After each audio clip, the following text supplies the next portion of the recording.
What's up, everybody?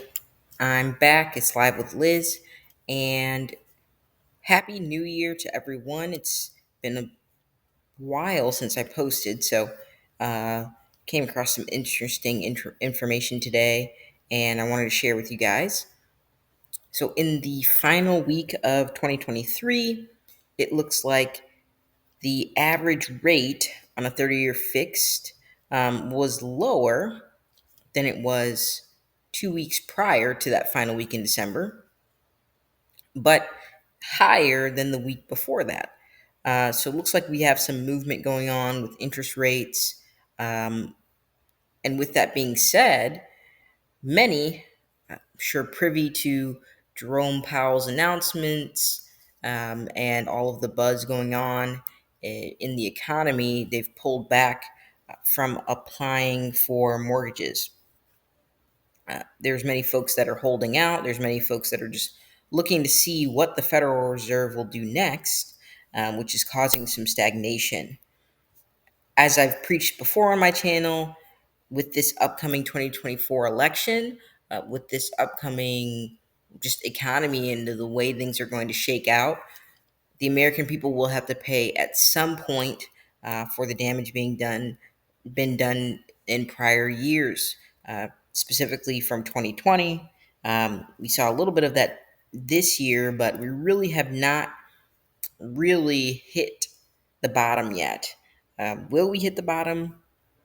Likely. When that will be, not so sure. This is just a sign here, not saying that there's a crash, not implying any sort of movement in any specific direction, but I am implying that with the mortgage demand down, you will see a larger rush for uh, mortgage demand going into, I predict, quarter 2 of this year.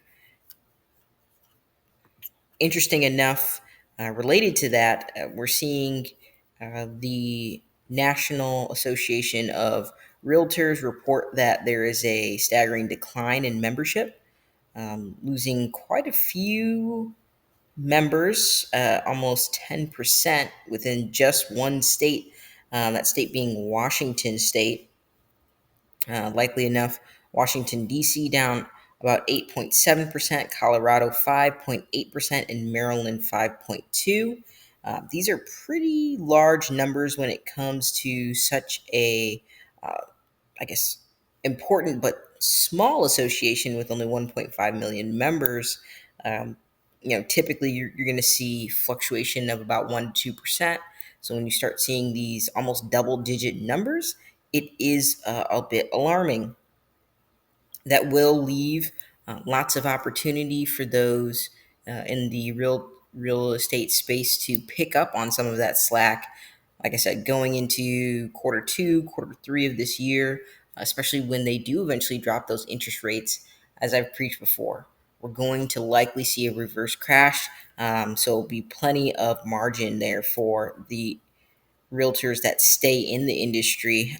Those that have tapped out likely were pushed out by 2023's occurrences.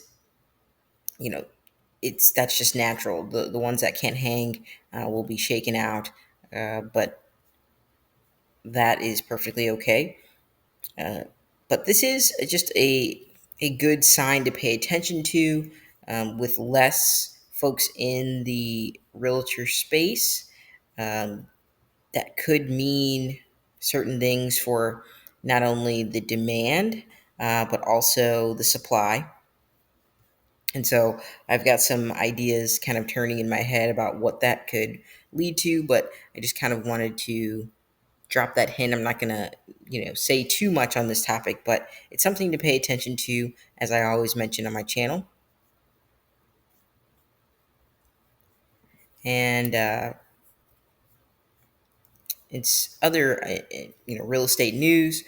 Barbara Corcoran, something also to stay abreast with. It, she's a very big real estate mogul. A lot of people have seen her on Shark Tank, investing with others such as Mark Cuban and the original creator of Fubu. as well as I believe some athletes like A Rod and the like. So she's pretty big in this space. She's also warning people, warning individuals. You know, basically she's saying, don't go where the crowd is. Find your own space and thrive off of that space.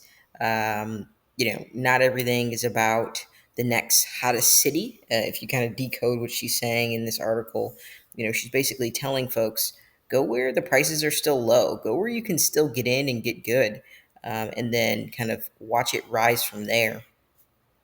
When one place is no longer the hottest place, the next best unexpected city is. We saw many years ago, folks kind of laugh at the city of Austin and say, oh, that will never be the next hottest spot. And here we are, 15 years later, it's one of the most buzzing cities. Many people always laugh at Florida, say, oh, so many weird things occur there. I've never heard of anything normal come out of Florida.